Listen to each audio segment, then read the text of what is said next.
நாள் 56 தியான பகுதி லேவியராகமம் 21ஆம் அதிகாரம் 22ஆம் அதிகாரம் மற்றும் 23ஆம் அதிகாரம். 21ஆம் அதிகாரத்தை நாம் வாசிப்போமானால் அதில் கர்த்தர் மோசேயை நோக்கி, ஆசாரியர்களில் ஒருவன் தன் ஜனத்தால் இறந்து போன யாதொருவனுக்காக தன்னை தீட்டுப்படுத்தல் ஆகாது என்று அவனோடு சொல் என்பதாக சொல்லுகிறார்.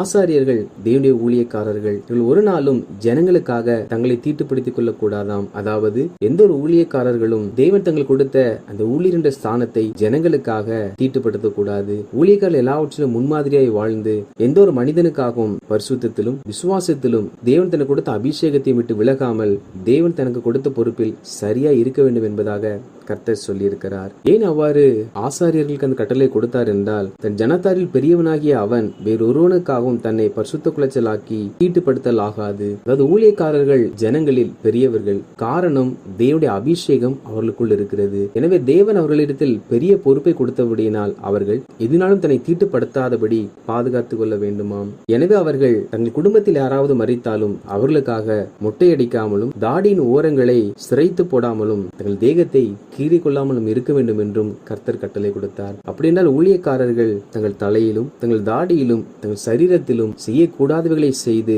பரிசுத்த குலைச்சல் ஆக்கக்கூடாது என்பதாக கர்த்தர் சொல்லுகிறார். ஏன் ஊழியக்காரர்கள் எல்லாவற்றிலும் அப்படி சரியா இருக்க வேண்டும் என்றால், தங்கள் தேவனுடைய நாமத்தை பரிசுத்த குலைச்சல் ஆக்காமல் அவருக்கேற்ற பரிசுத்தராய் இருப்பார்களாக. அவர்கள் கர்த்தரின் தகன பலியையும் தங்கள் தேவனுடைய அப்பத்தையும் செலுத்துகிறவர்களாதலால் பரிசுத்தராய் இருக்க வேண்டும். அதாவது ஊழியக்காரர்கள் தேவனை ஆராதிக்கிறவர்கள், தேவனுடைய வார்த்தை ஜனங்களுக்கு போதிக்கிறவர்கள். எனவே இப்படிப்பட்ட உன்னத அழைப்பிற்கென்று அழைக்கப்பட்டவர்கள் தேவனுக்கு ஏற்ற பரிசுத்தர்களாக அவர்கள் வாழ வேண்டுமாம். எனவே அவர்கள் தங்கள் மயிரை கத்திரிப்பதிலும் கூட தேவனுக்கு உகந்தவர்களாக இருக்க வேண்டுமாம். இல்லாவிட்டால் அது நிமித்தமாக தேவனுடைய நாமம் ஜனங்கள் முன்பாக தூஷிக்கப்படும். மேலும் கர்த்தர் ஆசாரியர்கள் தங்கள் தேவனுக்கு பரிசுத்தமானவர்கள் ஆகையால் வேசியையாகிலும் கற்பு குலைந்தவளையாகிலும் விவாகம் பண்ணாதிருப்பார்களாக.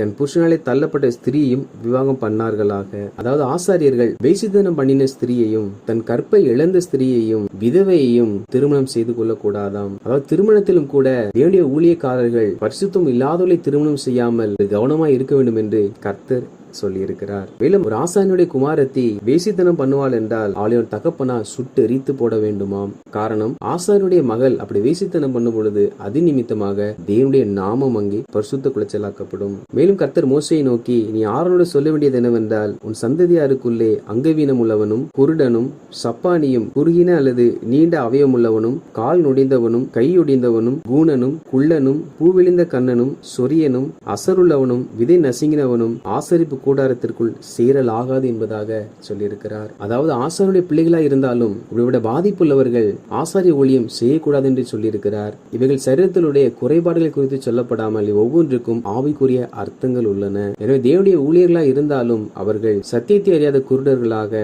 தேவனுடைய சத்தியத்தை கேட்காத செவிடர்களாக, விசுவாசம் இல்லாத கையொடிந்தவர்களாக, ஊழியம் செய்ய தைரியம் இல்லாத கால் நொடிந்தவர்களாக என்று இப்படி குறைபாடு உள்ளவர்களாக காணப்படக்கூடாது என்று கர்த்தர் சொல்லியிருக்கிறார். 22ஆம் அதிகாரத்தை நாம் வாசிப்போமானால் அதில் இஸ்ரவேல் புத்திரர் எனக்கென்று நியமித்து செலுத்துகிற பரிசுத்த வஸ்துக்களை குறித்து ஆரோனும் அவன் குமாரரும் என் பரிசுத்த நாமத்தை பரிசுத்த குலைச்சல் ஆக்காதபடிக்கு எச்சரிக்கையா இருக்க வேண்டும் என்று அவருடைய சொல் என்பதாக சொல்லுகிறார். அதாவது ஜனங்கள் படைக்கிற காணிக்கை கர்த்தருக்கு என்று. எனவே அவைகளை கர்த்தருடைய ஊழியத்திற்காக செலவழித்து அதில் மீதியானதை ஆசாரியன் தன்னுடையவர்களுக்காக எடுத்துக்கொள்ள வேண்டும். அப்படி கர்த்தருடைய ஊழியத்துக்கு கொடுக்கப்பட்டவைகளை கர்த்தருடைய ஊழியத்துக்கு செலவழிக்காவிட்டால் இந்த காணிக்கை பரிசுத்த குலைச்சல் ஆகும் என்று கர்த்தர் எச்சரித்து சொல்லியிருக்கிறார். மேலும் கர்த்தர், நீ அவர்களை நோக்கி, எவனாகிலும் தான் தீட்டுப்பட்டு இருக்கும் போது இஸ்ரவேல் புத்திரர் கர்த்தருக்கு நியமித்து செலுத்துகிற பரிசுத்தமானவர்கள் அண்டையில் சேர்ந்தால் அந்த ஆத்துமா என் சந்ததியில் இராதபடி அறுப்புண்டு போவான் என்று சொல் என்பதாக சொல்லுகிறார். அதாவது ஜனங்கள் கர்த்தருக்கு என்று காணிக்கை படைக்கிறார்கள். அந்த காணிக்கையை ஊழியம் செய்கிறவர்கள் யாராவது பரிசுத்தம் இல்லாமல் தேவனுக்கு பிரியமாய் வாழாமல் அவர்கள் ஊழியத்துக்கு செலுத்தப்படுகிற அந்த காணிக்கை எடுத்து தங்களுக்கு செலவு செய்வார்கள் என்றால் அப்படிப்பட்டவருடைய ஆத்துமா அறுப்புண்டு போகும் என்பதாக கர்த்தர்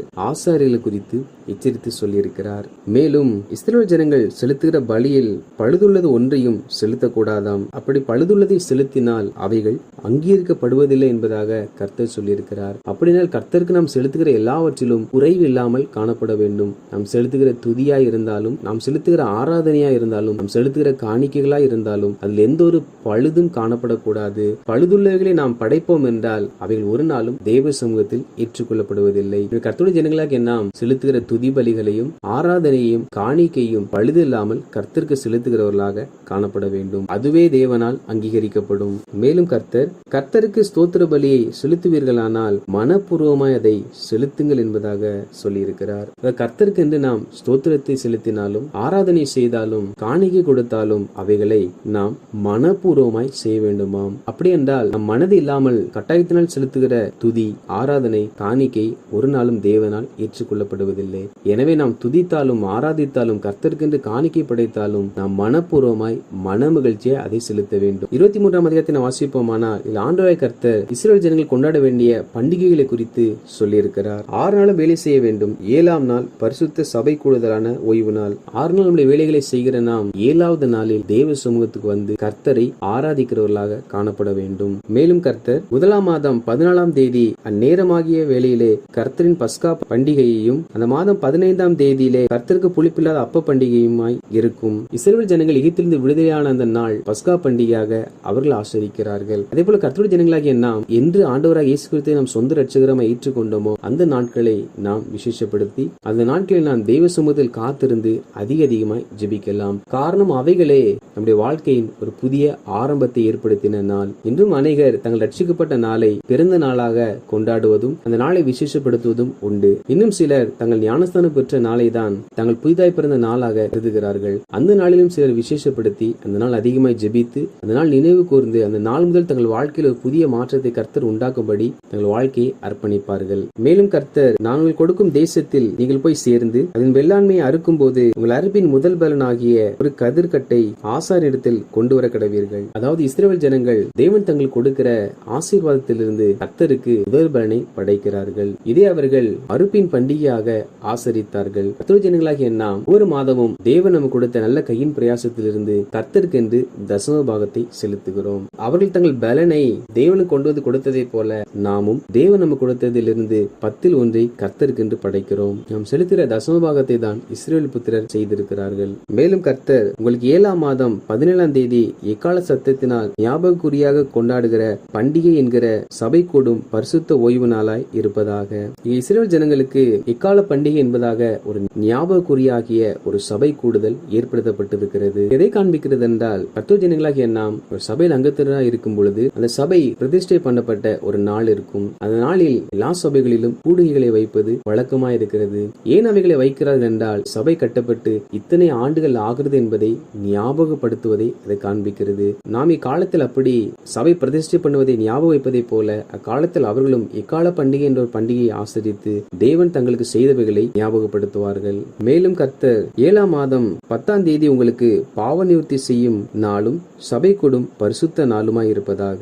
அப்பொழுது நீங்கள் உங்கள் ஆத்துமாக்களை தாழ்த்தி கர்த்தருக்கு தகன பலி செலுத்த கடவீர்கள். இங்கு பாவ நிவர்த்தி செய்யும்படிக்காக 7ஆம் மாதம் 15ஆம் தேதியிலே ஒரு சபை கூடி வருவதை குறித்து கர்த்தர் சொல்லியிருக்கிறார். கர்த்தர் ஜனங்களாகிய நாமும் கூட புனித வெள்ளியையும் உயிர்த்தெழுந்த நாளையும் நாம் ஆசரிக்கிறோம். அதற்கு முன்பாக 40 நாட்கள் சிலுவை பாடுகளை தியானிக்கிறோம். அந்த நாட்களில் நம்மை தாழ்த்துகிறோம். நம் பாவங்களை அதிகமாய் கர்த்தர்ட்ட அறிக்கை செய்து கர்த்தர் நமக்காக செய்த எல்லாவற்றையும் நினைவு கூறுகிறோம். இதே போலவே அக்காலத்தில் அவர்கள் பாவ நிவர்த்தி கண்டு நாளையும் நியமித்து தங்கள் பாவங்களை தெய்வ சமூகத்தில் அறிக்கை செய்து தெய்வ சமூகத்தில் தங்களை தாழ்த்தினார்கள். மேலும் கர்த்தர் 7ஆம் மாதம் 15ஆம் தேதி முதல் 7 நாளும் கர்த்தருக்கு ஆசரிக்கும் கூடார பண்டிகை இருப்பதாக. அக்காலத்தில் அவர்கள் கூடார பண்டிகை என்ற ஒரு பண்டிகையும் ஆசரித்தார்கள். எக்கால பண்டிகைக்கு மறுநாள் இருந்து ஒரு வாரம் அளவும் கூடார பண்டிகை ஆகும். எதை காண்பிக்கிறது என்றால் சபையிலும் அநேக சுவிசேஷ ஊழியத்திலும் கூட 3 நாள் கூட்டங்களும் முகாம்களும் நடத்தப்படுகிறது. அந்த நாள் முழுவதும் தேவனுடைய கூடாரத்திலே நாம் தங்கியிருந்து அவருடைய பிரசன்னத்தையும் அவருடைய மகிமையும்